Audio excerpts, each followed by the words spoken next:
Bolehkah Ustaz jelaskan keadaan wuduk yang menggunakan sejumlah air dalam satu bekas air seperti gayung ataupun jug? Untuk basuhan pertama, basuhan tangan tu, dia basuh, dia curahkan air tu ke tangan lah. Dan untuk basuhan yang seterusnya, dia cuma celup tangan tu dan untuk basuh tangannya, basuh anggota-anggota wuduk yang lain. Maksudnya dia celup daripada bekas tu untuk basuh anggota-anggota wuduk yang lain. Tak masalah kalau kita ambil wuduk dengan gayung. Jadi memang kalau kita lihat dalam sejarah silam zaman baginda, mereka tak ada pipe. Memang tak ada pipe untuk macam kita sekarang. Semuanya pakai bekas gayung. Kita masukkan tangan kita dan keluarkan air. Jadi masalah di sini, dia ada pendekatan mazhab yang berbeza. Jadi kalau ikut mazhab Syafi'i, air yang kita gunakan kalau kita masukkan tangan kita, kita buat basuhkan di dalam, air ni boleh jadi mustakmal dengan beberapa sebab. Jadi dia boleh jadi mustakmal. Kalau pendekatan mazhab Syafi'i, kalau air kurang daripada 2 qullah, maka boleh jadi mustakmal. Kalau mazhab Maliki, air yang dia tak ada langsung sukatan, mazhab Maliki tak ada masalah. Mazhab yang paling mudah dalam masalah air ialah mazhab Maliki. Macam mana kita nak buat? Contohnya sekarang ni kita ada satu gayung. Jadi kita nak ambil wuduk. Untuk basuhan kita ambil kerana air itu tak banyak, kita menjuruskan kepada anggota yang wajib sahaja. Contohnya muka. Jadi kita sebelum nak basuh muka, mungkin kita basuh dulu pergelangan tangan kita, kerana kita tak tahu apa yang telah berlaku pada tangan kita, terutama bila kita bangun pagi.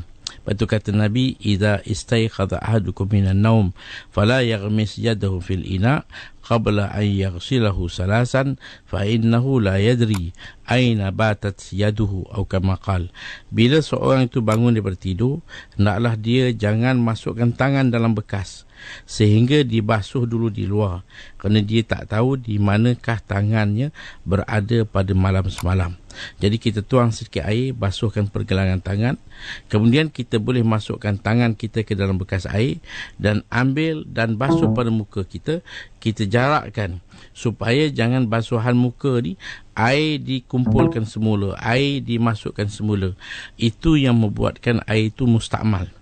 Air mustakmal macam kita sebut dulu, dia bukanlah air yang kita masukkan tangan atau anak kita pergi tepuk-tepuk main, dia tak.